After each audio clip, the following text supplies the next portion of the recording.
서울역 지하 3층. 여름이 끝나고 가을이 오는 무렵 여가는 여전히 사람들로 가득했다. 셔츠에 땀 자국이 선명한 직장인들, 고등학생들의 축 늘어진 가방, 그리고 묵묵히 바닥을 쓸고 있는 한 여자. 그 누구도 그녀에게 눈길을 주지 않았다.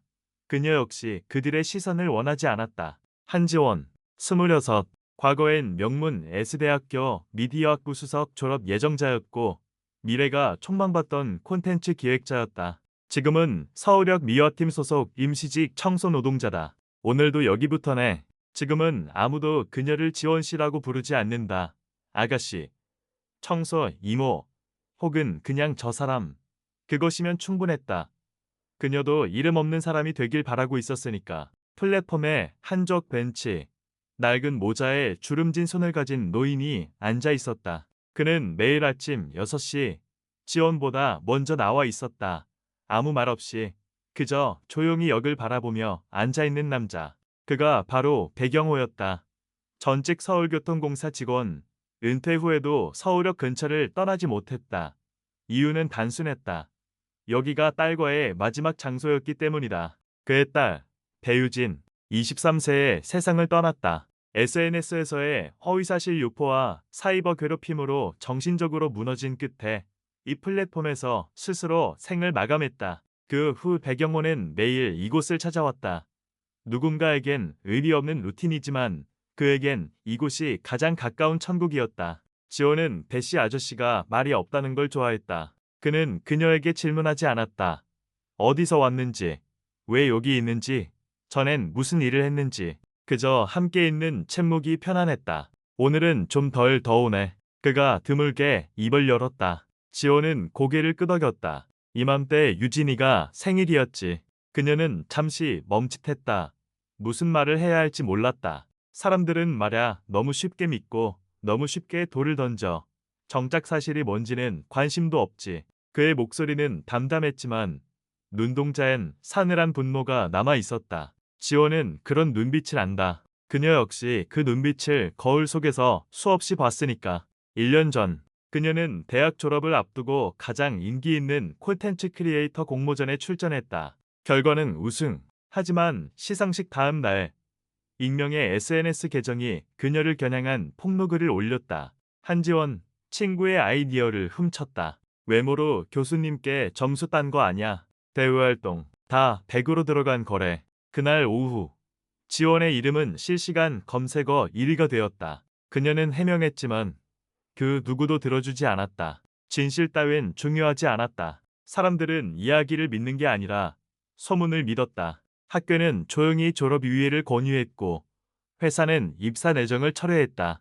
가족은 불안에 떨었고 친구들은 연락을 끊었다. 그녀는 남은 돈으로 고시원에 들어갔다. 그리고 어느 비 오는 날 바로 이 플랫폼 끝에서 무릎을 꿇고 울고 있었다. 그 순간 누군가 그녀의 어깨를 잡았다. 살고 싶으면 여길 떠나야지. 배경호였다. 그날 이후 지호는 그와 함께 플랫폼을 청소하며 시간을 보내기 시작했다. 그는 일자리를 소개해 주었고 그녀는 말없이 받아들였다. 세상 밖에서 한지원이라는 이름은 지워졌지만 여기서는 누구도 그녀의 과거를 묻지 않았다. 어느 날 한 아이가 지원 앞에 나타났다. 10살쯤 되어 보이는 여자아이. 얼굴은 더럽고 옷은 해졌으며 손에는 편의점 도시락 봉지가 들려 있었다. 이거 언니 드세요. 지원은 당황했다. 왜 나한테 주는 거야? 언니 어제 나한테 우산 줬잖아요. 엄마가 감사하대요. 지원은 기억이 났다. 어제 퇴근길 빗속에서 떨고 있는 이 아이를 보고 우산을 씌워줬다. 그저 본능적으로. 이름이 뭐니? 은비요. 엄마랑 서울역 근처에서 자요. 엄마가 아파서 일 못해요. 지원은 도시락을 받아들고 고개를 숙였다. 자신보다 더한 처지의 사람도 있다는 걸 잊고 있었다. 그리고 자신도 누군가에게는 도움이 되는 사람일 수 있다는 걸 처음 느꼈다. 그날 밤 지원은 고시원 방에서 오래된 노트북을 꺼냈다. SNS 계정은 이미 비활성화되어 있었고 그녀의 이름은 인터넷에서 대부분 삭제되었다. 하지만 그녀는 새로 시작하고 싶었다. 그녀만의 방식으로 파일을 열었다. 과거 공모전에 제출했던 콘텐츠 기획안, 플랫폼 9 그늘진 사람들을 위한 이야기 플랫폼. 그녀는 키보드를 두드리기 시작했다. 다시 이름을 알리기 위함도, 복수를 하기 위함도 아니다. 단지 누군가에게 작은 빛이 되기 위해. 그리고 그 첫 페이지의 제목을 이렇게 적었다. 플랫폼 9. 이름이 없어도 괜찮아요. 지하철이 도착하는 소리가 멀리서 울려 퍼졌다. 그녀는 플랫폼 끝에 앉아 조용히 미소 지었다. 끝은 아니었다. 이제 진짜 시작이다. 한지원은 새벽 5시에 눈을 떴다. 고시원 방은 여전히 좁고 어두웠지만 그녀는 익숙한 손길로 전기포트를 켜고 값싼 믹스커피 하나를 찢었다. 첫 모금은 쓰고 두 번째 모금은 따뜻했다. 그녀의 하루는 언제나 그렇게 시작됐다. 서울역으로 향하는 버스를 타고 창밖을 바라보는 동안 그녀는 무의식적으로 핸드폰을 꺼내들었다. 뉴스 앱, 포털 실시간 검색어, SNS 알림 모두 비어 있었다. 예전과는 달랐다. 그녀의 이름은 더 이상 인터넷에 존재하지 않았다. 하지만 지워졌다는 것은 잊혔다는 의미는 아니었다. 1년 전 S대학교 미디어학부 4학년 한지원은 졸업을 앞두고 전공 최우수상 후보였다. 학내 공모전에서 대상을 수상했고 콘텐츠 스타트업 회사의 인턴 면접도 통과한 상태였다. 그녀의 프레젠테이션은 교수들에게 현실적이고 감동적이라는 평가를 받았고 후배들은 그녀를 롤모델로 삼았다. 그러나 시상식 다음 날 익명의 인스타그램 계정 하나가 등장했다. 진실을 말합니다라는 계정명.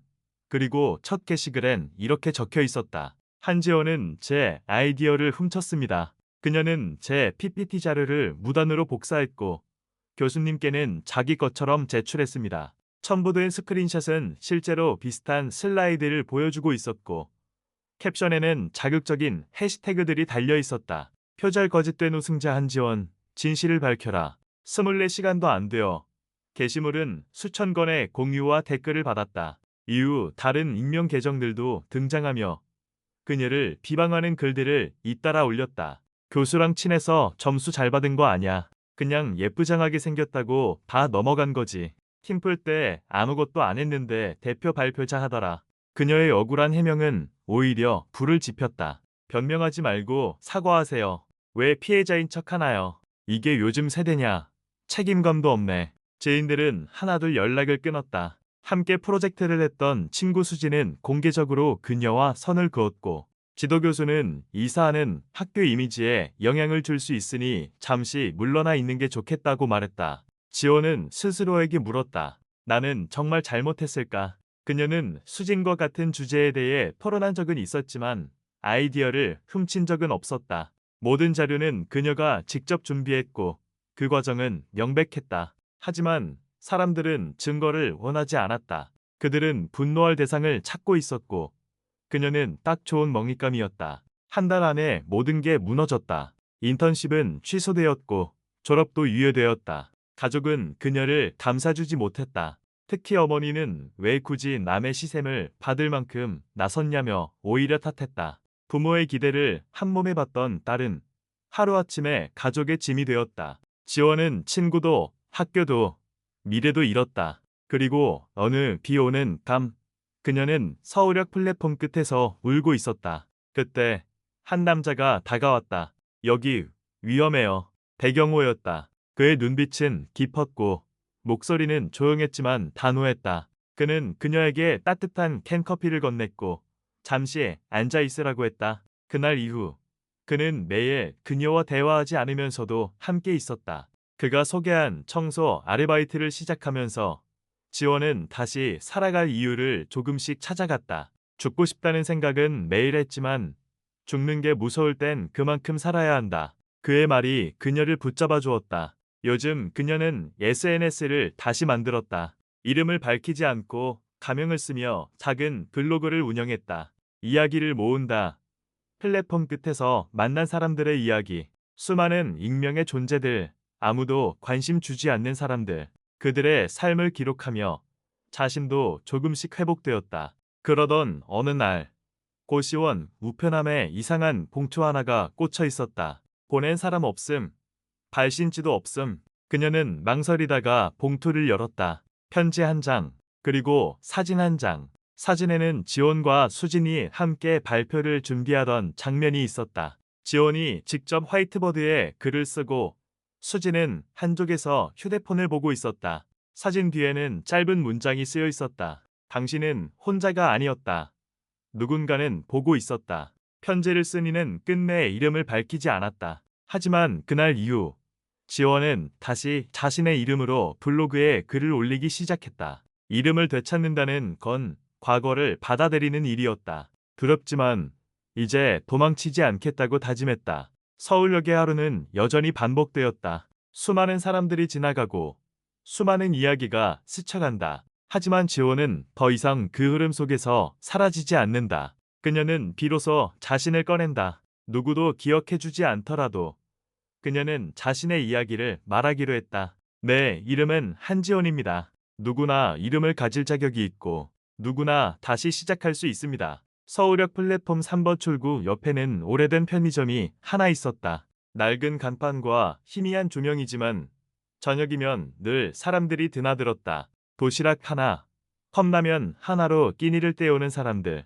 한지원도 그들 중 하나였다. 그날도 마찬가지였다. 하루 종일 바닥을 닦고 쓰레기를 분리하고 기차 사이에 끼인 낙엽을 치운 후 그녀는 편의점에서 3,500원짜리 도시락 하나를 들고 나왔다. 플라스틱 숟가락은 늘 부러질 듯 얇았지만 그것조차 고마운 하루였다. 언니, 낯익은 목소리가 들렸다. 고개를 돌리자 작고 마른 여자아이가 달려오고 있었다. 은비였다. 여기요. 오늘은 김치찌개 도시락이에요. 언니 이거 좋아하죠? 지호는 놀란 눈으로 아이를 바라봤다. 너 도시락을 왜 가져왔어? 어제도 줬잖아. 은비는 씩 웃으며 고개를 저었다. 이건 우리 엄마가 직접 산 거예요. 오늘은 일 좀 하셔서 돈 벌었어요. 엄마가 언니 고맙다고 꼭 전해달래요. 그 말에 지호는 아무 말도 할 수 없었다. 아이의 손은 차갑고 손톱 밑엔 검은 때가 껴 있었지만 그 도시락은 지금까지 받아본 어떤 음식보다 따뜻하게 느껴졌다. 같이 먹자. 지원이 말했다. 응, 너도 배고프잖아. 같이 먹자. 여기 앉아서. 근처에 있는 공중전화 박스 옆 벽에 기대어 두 사람은 자리에 앉았다. 비닐을 벗기고 조심스럽게 뚜껑을 열었다. 김치찌개에 냄새가 올라오자 은비는 눈이 반짝였다. 언니는 왜 항상 여기 있어요? 다른 어른들은 다 바쁘고 화난 얼굴인데 언니는 조용해요. 지원은 젓가락을 잠시 멈췄다. 그냥 여기 있으면 마음이 좀 편해. 어릴 때부터 여기 좋았거든. 그럼 언니는 원래 여기서 일했어요. 지원은 고개를 저었다. 아니, 나도 원래는 다른 일을 하고 있었는데 어느 날 갑자기 아무것도 안 남게 됐어. 왜요? 그 질문에 지원은 미소를 지었다. 아이에게 지금의 복잡한 이야기를 설명할 수는 없었다. 그냥 사람들이 나를 싫어하게 됐어. 나도 이유를 잘 몰랐어. 은비는 고개를 갸웃했다. 나도 학교에서 애들이 놀려요. 엄마가 청소한다고 나보고 더러운 애래요. 지원은 깜짝 놀랐다. 그런 말하는 애들 나쁜 거야. 그건 내 잘못이 아니야. 근데 나도 가끔 화나서 친구한테 소리질러. 그러고 나면 나도 나쁜 애 같아. 지원은 잠시 생각하다가 말했다. 은비야, 사람은 누구나 나쁜 마음이 생길 수 있어. 근데 그걸 알고 고치려고 하면 그건 좋은 사람이 되려고 하는 거야. 은비는 말없이 고개를 끄덕였다. 그리고 도시락에서 달걀을 집어 지원에게 내밀었다. 이건 언니 먹어요. 언니가 좋은 사람이니까. 지원은 그 달걀을 받아들며 눈시울이 뜨거워졌다. 도시락 하나, 따뜻한 말 한마디. 그것이 한 사람의 마음을 이렇게도 움직일 수 있다는 걸 그녀는 처음으로 알았다. 그날 밤 지호는 처음으로 고시원이 아닌 다른 곳으로 향했다. 은비가 사는 곳, 서울역 근처의 낡은 여인숙이었다. 좁은 복도, 벽에 긁힌 자국, 군데군데 벗겨진 페인트. 은비의 어머니 진숙 씨는 방 한 칸을 아이와 함께 쓰고 있었다. 안녕하세요. 제가 은비랑 좀 친해졌는데요. 오늘 도시락 감사했어요. 진숙은 놀란 듯 바라보다가 천천히 고개를 숙였다. 제가 드릴 수 있는 게 이것뿐이라서요. 은비가 웃는 걸 오랜만에 봐서 저도 기뻤어요. 지원은 한참 동안 말을 잇지 못했다. 그녀 역시 누군가와 나눈 대화 속에서 마음이 따뜻해진 건 아주 오랜만이었다. 혹시 제가 가끔 은비랑 놀아줘도 될까요? 물론이죠. 오히려 제가 감사하죠. 그날 이후 지원은 자주 의인숙을 들렀다. 은비와 함께 간단한 독서도 하고 그림도 그렸다. 가끔은 같이 라면을 끓여 먹으며 웃었다. 이 작은 방에서 그녀는 잊고 있던 무언가를 다시 찾았다. 자신도 누군가에게 따뜻한 존재가 될 수 있다는 가능성. 그리고 그것은 그녀의 치유가 시작되었다는 신호이기도 했다. 하루는 은비가 물었다. 언니는 꿈이 뭐예요? 지원은 한참을 생각하다가 말했다. 나 나중에 사람들이 서로 미워하지 않게 도와주는 일을 하고 싶어. 누가 잘못했다고만 몰아가지 않고 함께 이야기할 수 있는 그런 공간을 만들고 싶어. 그럼 언니가 세상을 바꾸는 거예요. 지원은 웃었다. 아니, 나는 그냥 한 사람씩만 도와주면 돼. 지금은 내가 내 첫 번째 사람이야.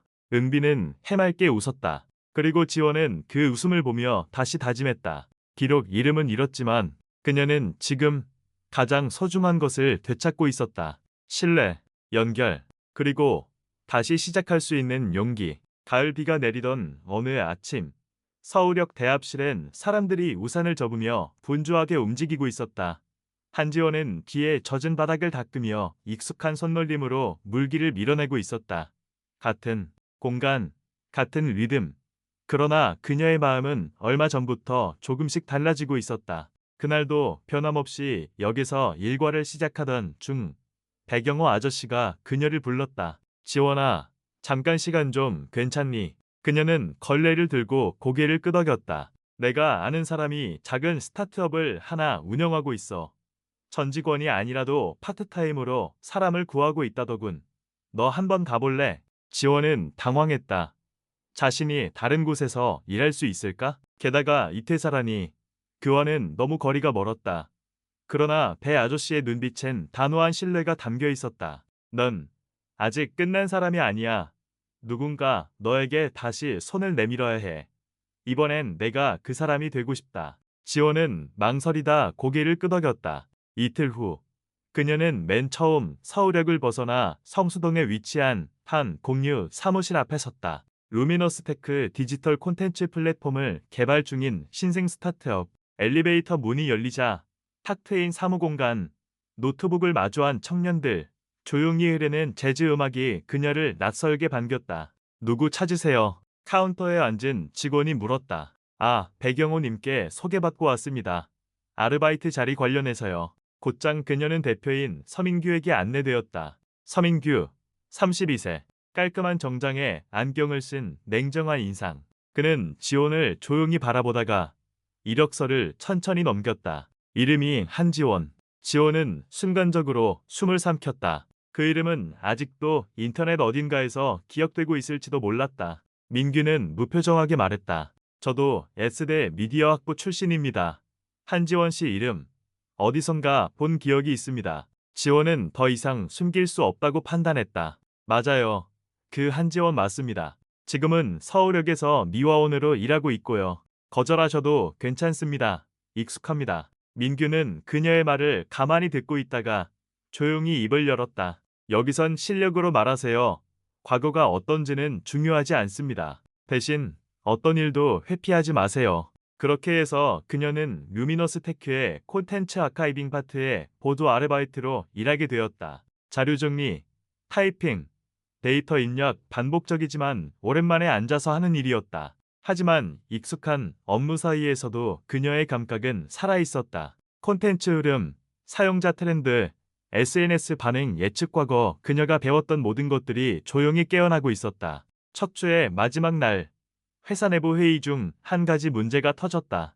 SNS 채널에 올라갈 예정이던 캠페인 영상이 온라인 커뮤니티에서 먼저 유출되었다는 소식이었다. 대표인 민규는 당황하지 않는 듯 보였지만 팀 내부는 술렁였다. 지원은 회의 끝 무렵 손을 들었다. 혹시 내부 테스트용 링크를 일반 공유 링크로 설정하신 분 계신가요? 그게 커뮤니티 크롤러에게 노출되었을 가능성이 높아요. 사람들의 시선이 그녀를 향했다. 그녀는 이어 말했다. 파일명에도 날짜 대신 파이널만 써져 있었고 설명도 비어 있어서 검색 엔진에 걸리기 쉬웠을 겁니다. 짧은 침묵 후 민규는 고개를 끄덕였다. 좋은 포인트입니다. 한지원 씨, 보조가 아니라 이번 프로젝트 크유어팀과 같이 일해보세요. 그날 저녁, 지원은 사무실 옥상에서 혼자 도시락을 먹고 있었다. 갑자기 누군가 다가왔다. 그때 그 영상건.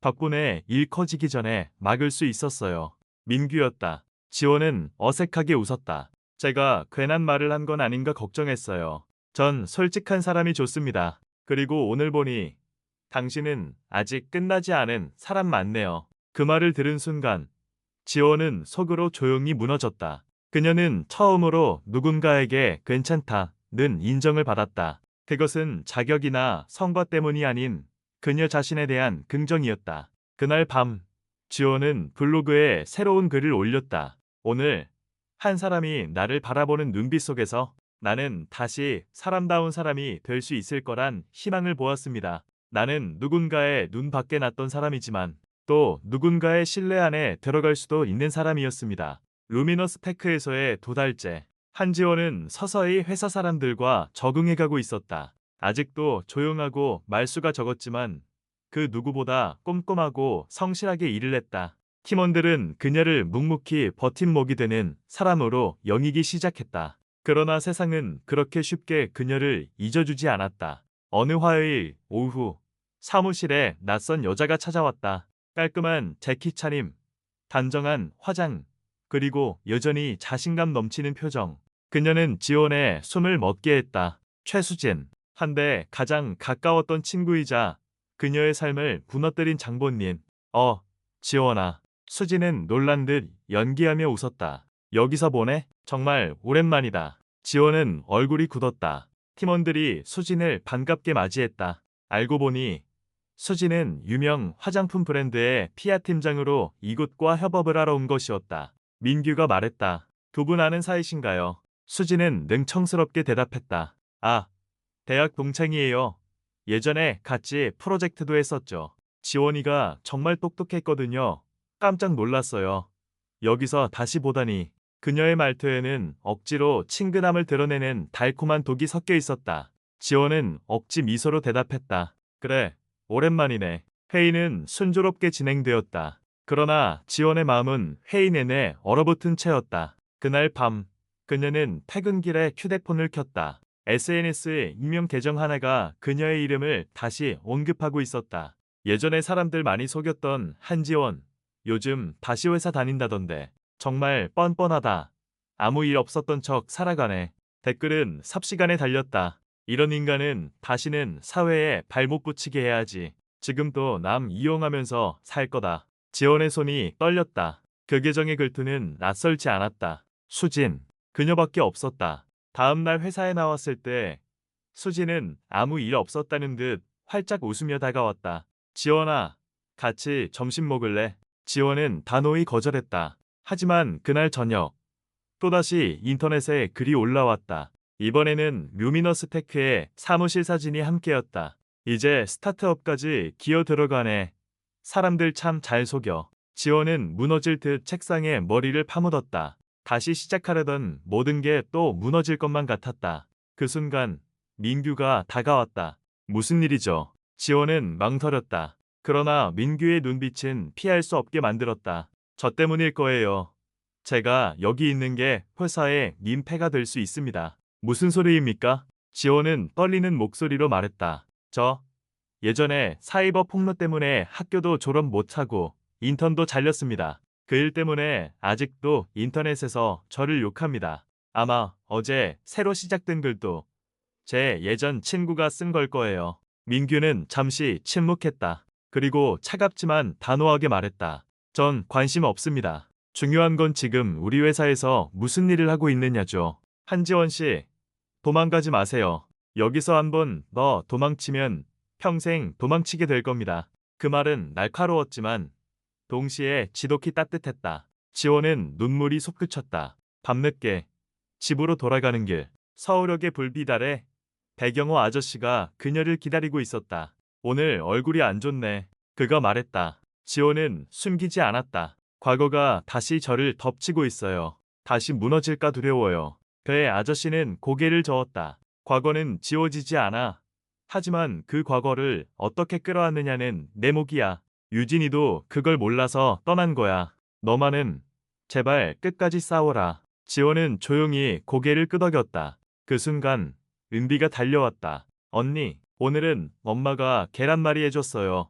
같이 먹자. 작은 손에 들린 도시락통, 밝게 웃는 아이의 얼굴. 그것만으로도 지원은 다시 버틸 수 있을 것 같았다. 그러나 마음 한쪽에는 차갑게 파고드는 공포가 자리 잡고 있었다. 최수진, 그녀는 결코 멈추지 않을 것이다. 지원은 직감했다. 다음 폭풍이 곧 몰아칠 것임을. 초겨울의 찬바람이 서울역을 스쳐 지나갔다. 지원은 두꺼운 코트를 여미며 출근길에 나섰다. 그녀의 마음은 여전히 무거웠다. 인터넷에는 끊임없이 그녀를 향한 악성 댓글이 올라왔고 회사 사람들도 눈치껏 속삭였다. 겉으론 친절했지만 지원은 그 속의 경계심을 읽을 수 있었다. 그러던 어느 날 회사 메신저로 알 수 없는 파일 하나가 도착했다. 발신인은 비공개 계정.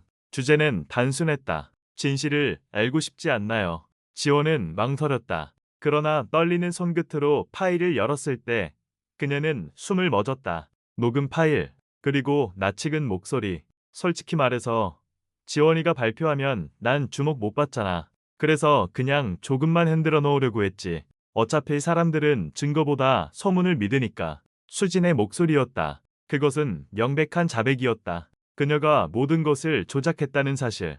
지원의 인생을 무너뜨린 원인이 그 질투와 두려움이었음을 증명하는 목소리. 지원은 이어폰을 벗고 손으로 얼굴을 감쌌다. 눈물이 터져나왔다. 억울함과 분노, 그리고 기묘한 해방감이 동시에 몰려왔다. 드디어. 그러나 동시에 두려움도 엄습했다. 이 녹음을 공개하면 세상은 자신이 피해자였음을 알게 될 것이다. 하지만 또 다른 폭풍도 몰려올 것이다. 사람들은 단순히 피해자를 동정하지 않는다. 그들은 다시 새로운 표적을 찾아내기 위해 달려들 것이다. 그날 밤, 지호는 서울역 플랫폼 끝에서 배 아저씨와 마주 앉았다. 이걸 세상에 알릴까요? 아니면 그냥 묻어두고 잊어버릴까요? 그녀가 물었다. 배 아저씨는 한참을 말아 비있다가 천천히 입을 열었다. 유진이도 증거가 있었어. 하지만 그걸 꺼낼 용기가 없었지. 사람들이 또 욕할까 봐.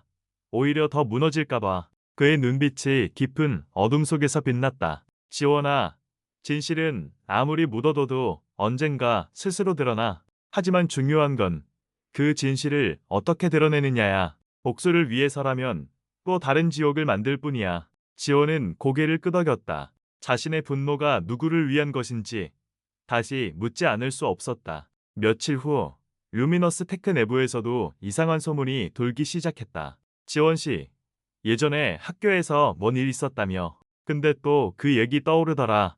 사실이래. 지원은 차가운 시선들을 온몸으로 느끼며 일에 몰두했다. 그러던 어느 날 회의가 끝난 뒤 민규가 그녀를 불렀다. 한지원 씨, 이거 당신 거 맞죠? 민규가 건넨 건 그녀가 받은 녹음 파일이었다. 지원은 놀라 눈을 크게 떴다. 대표님, 이걸 어디서? 익명의 메일로 나한테도 왔습니다. 당신을 지켜보고 있는 누군가가 있는 것 같군요. 민규는 잠시 말을 멈추더니 단호하게 말했다. 이걸 공개하면 분명히 당신의 억울함은 풀릴 겁니다. 하지만 동시에 회사도, 당신도 큰 파도에 휘말릴 수 있겠죠. 결정을 내리세요. 저는 어떤 선택이든 존중하겠습니다. 지원은 그날 밤 잠을 이루지 못했다. 녹음을 수십 번 반복해서 들었다. 그리고 결국 블로그 창을 열었다. 사람들은 쉽게 믿습니다. 그리고 더 쉽게 의심합니다. 나는 한때 그 소용돌이 속에서 무너졌습니다. 하지만 지금 나는 진실을 손에 쥐고 있습니다. 이것을 세상에 던질지 나만의 길을 택할지 아직 답을 내리지 못했습니다. 짧은 글이었지만 그 안에는 그녀의 깊은 혼란과 결의가 담겨 있었다. 며칠 후 수진이 다시 루미너스 테크에 찾아왔다. 이번에는 피아 전략 회의 차였다. 그녀의 얼굴엔 아무 일도 없다는 듯 미소가 번져 있었다. 지원은 그녀를 똑바로 바라보았다. 그리고 마음속으로 다짐했다. 도망치지 않겠다. 이번엔 끝까지 마주하겠다. 수진은 회의가 끝난 뒤 지원에게 다가와 은근한 목소리로 속삭였다. 지원아, 아직도 나한테 화났어? 우린 친구잖아. 그냥 지난 일은 묻어두자. 지원은 담담하게 대답했다. 그래, 묻어둘 수도 있겠지. 하지만 진실은 결국 흙을 뚫고 나오니까. 수진의 얼굴이 굳어졌다. 지원은 그 순간 알았다. 앞으로의 싸움은 더 치열해질 것이며 진실은 이제 더 이상 묻어둘 수 없다는 것을. 한겨울의 바람이 성수동 골목을 매섭게 휘돌았다. 루미너스 테크 사무실 안은 따뜻했지만 한지원의 마음은 차갑게 얼어붙어 있었다. 녹음 파일을 손에 쥔 채 며칠을 보낸 끝에 그녀는 더 이상 피할 수 없다는 걸 깨달았다. 오늘 드디어 최수진과 마주할 시간이었다. 프로젝트 협업 회의가 끝난 후 지원은 수진을 따로 불러냈다. 회사 근처 카페, 사람들의 웅성거림 사이 두 사람은 마주 앉았다. 무슨 얘기 하고 싶은데.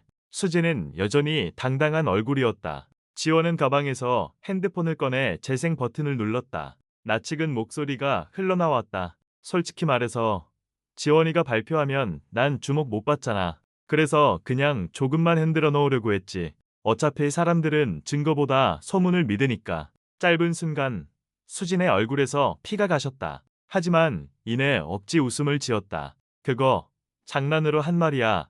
진심 아니었어. 지원은 눈을 똑바로 마주했다. 장난 하나로 내 인생이 무너졌어. 학교도, 가족도, 일자리도 다 잃었어. 넌 알기나 해? 내가 얼마나 끝내고 싶었는지. 수지는 시선을 피하며 커피잔을 만지작거렸다. 그땐 나도 어쩔 수 없었어. 내가 너무 잘 나가니까 난 늘 그림자였어. 교수도 너만 칭찬하고 친구들도 너만 따라다니고 난 아무도 주목하지 않았어. 지원의 손이 떨렸다. 질투.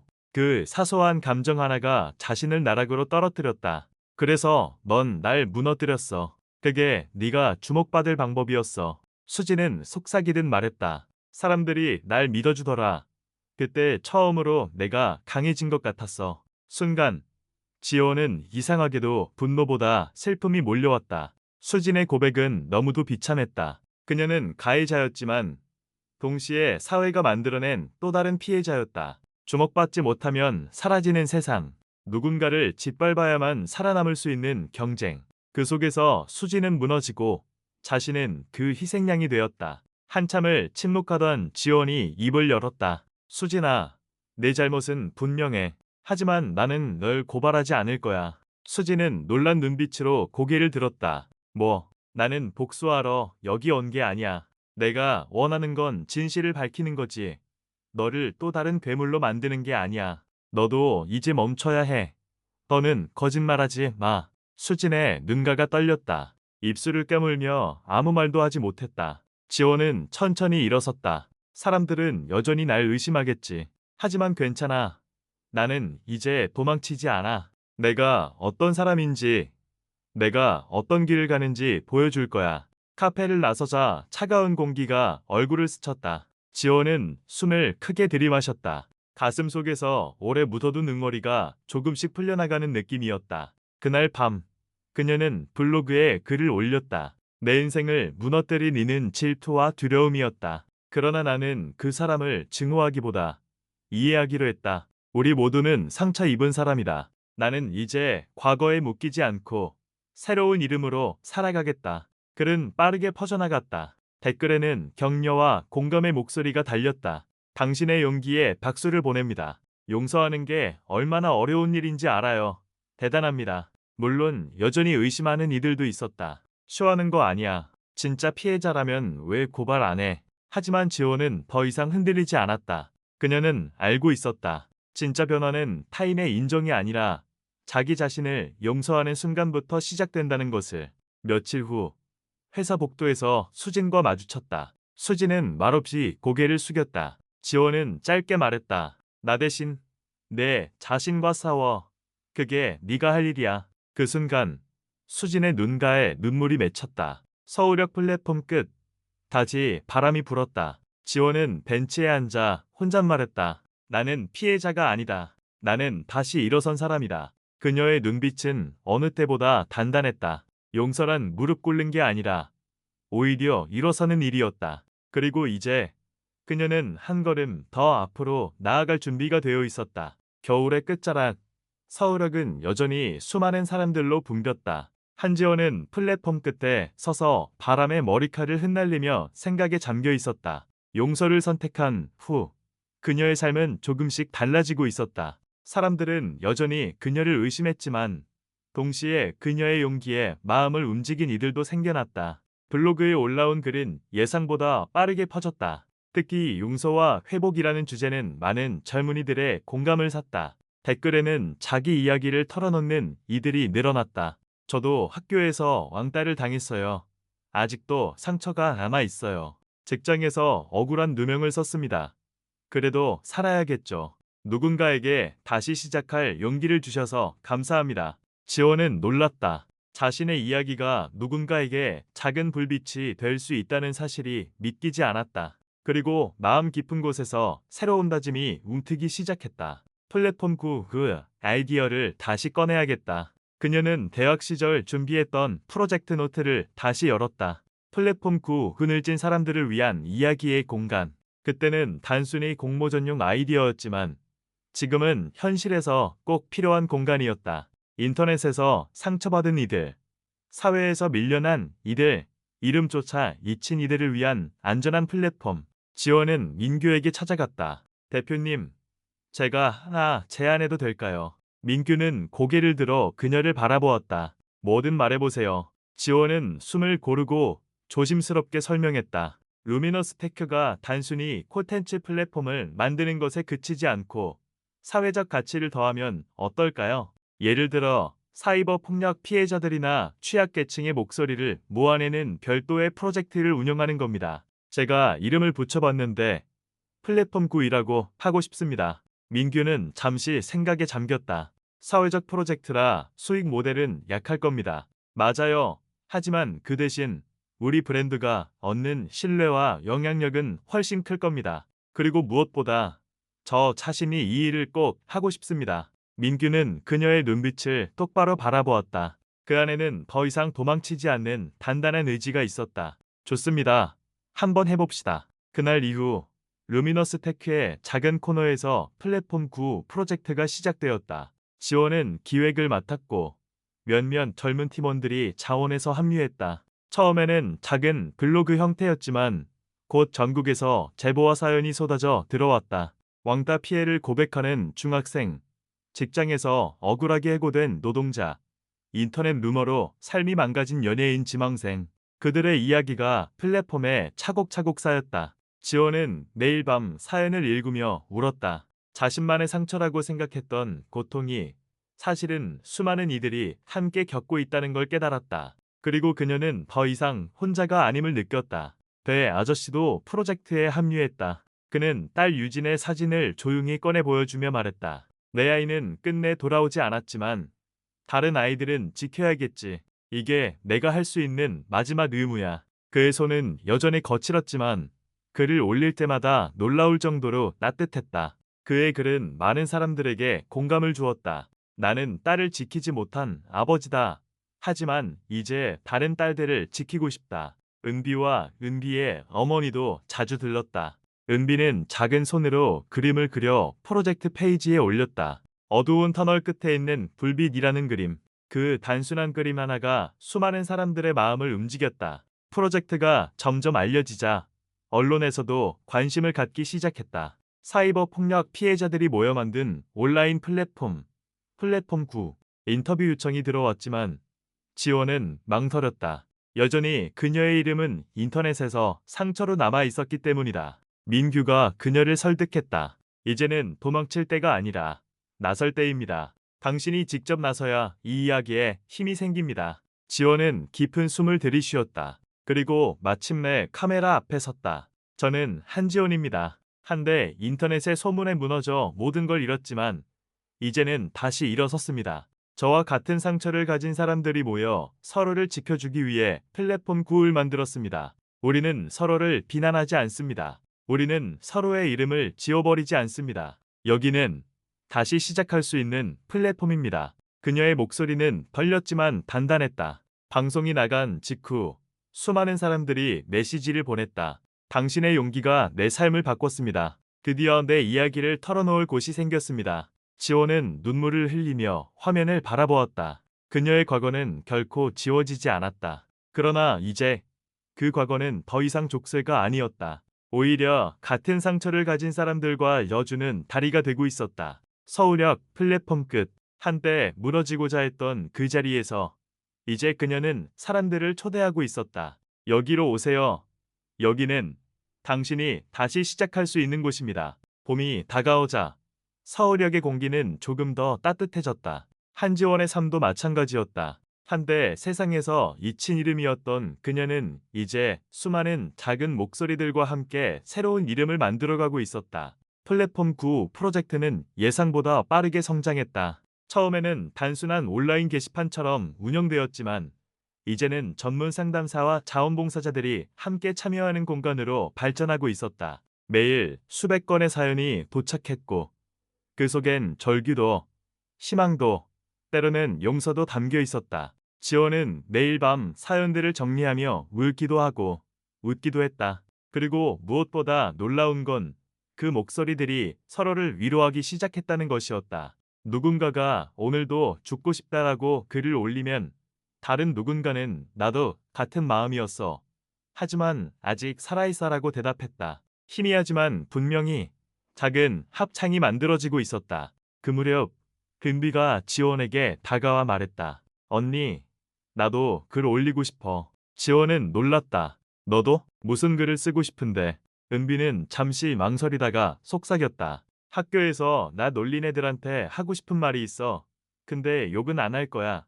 그냥 나도 사람이라는 걸 말하고 싶어. 지원은 미소를 지으며 고개를 끄덕였다. 좋아. 네 목소리도 여기선 소중하니까. 그날 저녁 플랫폼 9에는 새로운 글이 올라왔다. 글쓰닝 은비. 나는 서울역 근처에서 사는 초등학생이에요. 엄마가 아파서 나는 가끔 학교에 늦어요. 그래서 애들이 나를 더러운 애라고 불러요. 하지만 나는 더럽지 않아요. 나도 그냥 살고 싶은 아이예요. 나도 웃고 싶고 친구도 갖고 싶어요. 짧은 글이었지만 반응은 뜨거웠다. 수십 명의 사람들이 댓글을 달았다. 은비야, 넌 절대 더러운 애가 아니야. 내 용기가 참 멋지다. 내 딸 같아서 눈물이 난다. 네가 행복하길 바란다. 은비는 화면을 보며 눈을 크게 떴다. 언니, 사람들이 나한테 좋은 말을 해. 나 처음이야. 지원은 은비를 꼭 안아주었다. 그 순간 그녀는 확신했다. 이 프로젝트는 단순히 자신의 회복이 아니라 미래 세대를 위한 희망의 불씨가 될 수 있다는 것을. 그러나 세상은 언제나 순탄하지 않았다. 플랫폼 9의 주목을 받으면서 또다시 일부 언론은 자극적인 제목을 달기 시작했다. 과거 논란의 주인공, 이제는 피해자들의 대변인. 한지원, 정말 변한 걸까? 지원은 다시금 흔들렸다. 과거의 그림자가 여전히 그녀를 따라다니고 있었다. 하지만 이번에는 혼자가 아니었다. 배 아저씨가 그녀의 어깨에 손을 얹으며 말했다. 사람들은 쉽게 믿고 쉽게 잊는다. 하지만 진짜는 오래 남는다. 네가 지금 하는 일이 진짜라면 언젠가는 다 알게 될 거야. 민규도 그녀를 격려했다. 지원 씨, 이건 단순히 개인의 명예 회복이 아니에요. 이건 사회가 바뀌는 출발점이에요. 누군가 시작해야 했고 그게 당신이 된 겁니다. 그 말은 무거웠지만 동시에 자랑스러웠다. 플랫폼 9은 점점 더 커졌다. 대학생 자원봉사자들이 글을 번역해 해외에도 공유하기 시작했고 몇몇 사회단체와의 협업도 이어졌다. 국제 컨퍼런스에서 초청이 들어오기도 했다. 하지만 지원이 가장 소중히 여긴 순간은 매일 밤 도착하는 평범한 메시지들이었다. 오늘 죽지 않았어요. 고마워요. 오랜만에 웃었어요. 나도 다시 시작해볼래요. 그것들이야말로 그녀를 버티게 하는 힘이었다. 어느 날 은비의 학교에서 연락이 왔다. 은비가 발표 시간에 용감하게 손을 들고 말했다는 것이다. 저는 더러운 애가 아니에요. 저는 엄마랑 같이 살고 힘들 때도 있지만 저도 행복해질 수 있어요. 교실은 잠시 조용해졌다가 몇몇 아이들이 박수를 쳤다. 그 이야기를 들은 지원은 눈물을 흘렸다. 자신이 시작한 불씨가 이제 야에게로 이어지고 있었다. 서울역 플랫폼 끝, 그녀는 다시 한번 속삭였다. 이제 이곳은 끝이 아니라 시작이야. 여기서 무너진 게 아니라 여기서 다시 태어난 거야. 그리고 그녀는 알았다. 작은 목소리들이 모이면 세상을 울릴 수 있다는 것을. 봄 햇살이 서울역 플랫폼을 비추고 있었다. 그곳은 한때 한지원이 무너지고자 했던 자리였다. 그러나 이제는 수많은 이들이 다시 시작을 다짐하는 상징적인 장소가 되어 있었다. 플랫폼 9 프로젝트는 전국적인 반향을 일으켰다. 언론은 처음엔 그녀의 과거를 들먹이며 조롱했지만 점차 그 영향력을 무시할 수 없게 되었다. 한때 단순한 블로그였던 공간은 이제는 수만 명이 이용하는 온라인 커뮤니티로 성장했다. 전문 상담사, 법률 자문가, 심리학자들이 자발적으로 참여했고 심지어 몇몇 국회의원들도 관심을 보였다. 하지만 지원은 화려한 성과보다도 개개인의 목소리에 더 집중했다. 그녀에게 중요한 건 숫자가 아니라 단 한 사람의 생명이 지켜지는 것이었다. 하루는 이메일 하나가 도착했다. 보낸 이는 이름을 밝히지 않았다. 안녕하세요. 저는 사실 예전에 한지원 님을 욕했던 사람 중 한 명입니다. 다들 그러길래 저도 따라했어요. 깊이 생각하지 않았습니다. 하지만 지금은 너무 후회돼요. 혹시 제 사과가 의미 있을까요? 지원은 긴 시간 동안 답장을 쓰지 못했다. 그러다 결국 이렇게 짧게 적었다. 당신의 사과는 의미 있습니다. 왜냐하면 그건 누군가의 상처를 인정하는 첫걸음이니까요.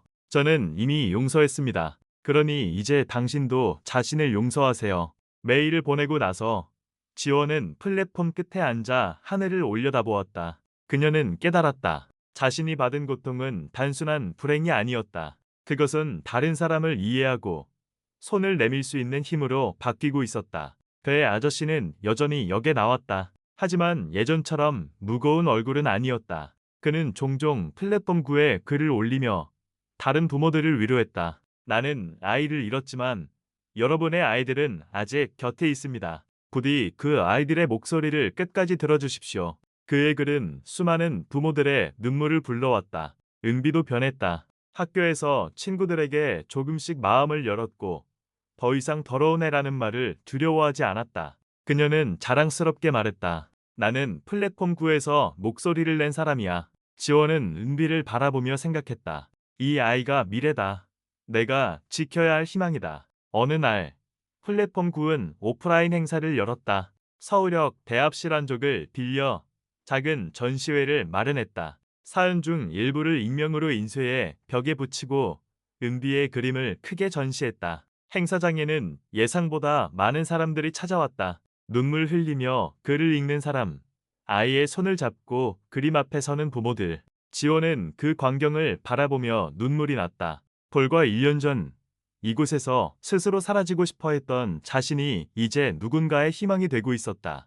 행사의 마지막, 지원은 무대에 올랐다. 조명이 그녀를 비췄다. 떨리는 숨을 고르고 그녀는 말했다. 저는 한지원입니다. 저는 한때 이름 없는 사람이었습니다. 사람들이 저를 욕하고 지워버리고 끝났다고 했을 때 저도 그렇게 믿었습니다. 하지만 오늘 저는 이렇게 살아 있습니다. 그리고 저는 압니다. 당신도 다시 시작할 수 있다는 것을. 플랫폼 9은 그 증거입니다. 순간 대합실 안에 큰 박수가 울려 퍼졌다. 사람들은 손을 맞잡고 서로를 바라보며 고개를 끄덕였다. 그것은 단순한 박수가 아니라 함께 살아가겠다는 약속이었다. 그날 밤 지원은 블로그에 마지막 글을 올렸다. 사람들은 쉽게 상처를 주고 쉽게 잊습니다. 그러나 우리는 상처를 통해 연결될 수도 있습니다. 플랫폼 9은 완성된 곳이 아니라 계속 만들어져가는 길입니다. 내일도 모레도 우리는 서로의 이름을 불러줄 겁니다. 그것이 희망입니다. 글은 빠르게 퍼져나갔고 수많은 댓글이 달렸다. 나도 내일을 믿어볼게요. 당신 덕분에 오늘 살아갑니다. 플랫폼 9에서 우리 다시 만나요. 지원은 노트북을 닫고 예창밖을 바라보았다. 서울역의 불빛은 여전히 바쁘게 깜빡였지만 그녀의 마음은 잔잔했다. 이제 나는 더 이상 과거의 자네가 아니야. 나는 내일을 부르는 목소리야. 그녀는 조용히 미소 지었다. 그리고 다시 플랫폼 끝에 섰다. 이번에는 두려움이 아니라 희망을 품고 있었다. 멀리서 기차가 들어오는 소리가 들려왔다. 삶의 여정은 끝나지 않았다. 그녀의 이야기도 아직 계속되고 있었다.